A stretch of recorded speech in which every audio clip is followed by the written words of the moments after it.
কল্লোলিনী কলকাতা এবং কলকাতা ট্রাম এই দুয়ের মধ্যে কিন্তু অঙ্গাঙ্গী সম্পর্ক। প্রায় 150 বছরেরও বেশি সময় ধরে কলকাতার বুক চিরে পূর্ব থেকে পশ্চিমে, উত্তর থেকে দক্ষিণে ছুটে চলেছে এই ট্রাম। যদিও বর্তমানে সেই দুরন্ত ট্রাম আর কলকাতার বুক চিরে ইতিউতি ছুটে চলে না।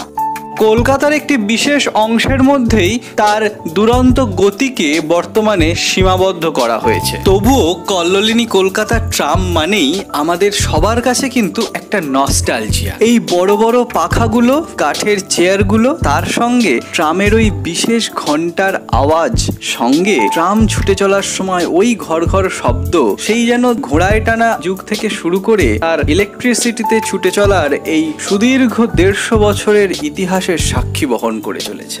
শ্যামবাজার ট্রাম ডিপো থেকে আমিও চড়ে পড়েছিলাম সেই কল্লোলিনী কলকাতার নস্টালজিয়াকে উপভোগ করতে।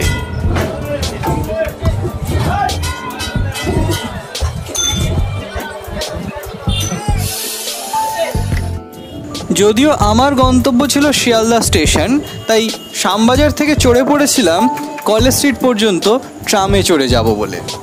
তোমরাও কিন্তু চাইলে বন্ধুরা একটা ছুটির দিন দেখে চলে যেতে পারো কল্লোলিনী কলকাতার বুকে একটু ট্রাম চড়ার জন্য, পুরনো কলকাতার সেই আবেগটাকে একটু গায়ে মাখার জন্য।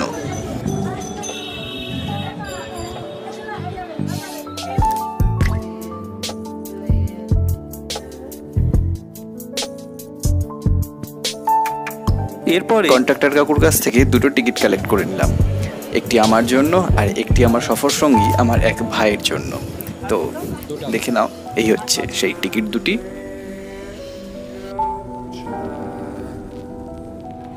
দেখতে দেখতেই চলে এলো কলেজ স্ট্রিট।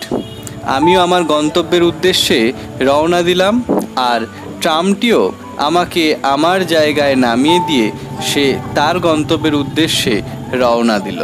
তো বন্ধুরা, আমার এই ট্রামের ভিডিওটি তোমাদের কেমন লাগলো তোমরা কিন্তু অবশ্যই কমেন্ট করে আমায় জানিও, আর সেই সঙ্গে এটাও জানিও যে তোমরা কারা কারা ট্রামে চড়েছো। সঙ্গে থেকেও ফিরবো খুব তাড়াতাড়ি আবার একটা নতুন ভিডিও নিয়ে।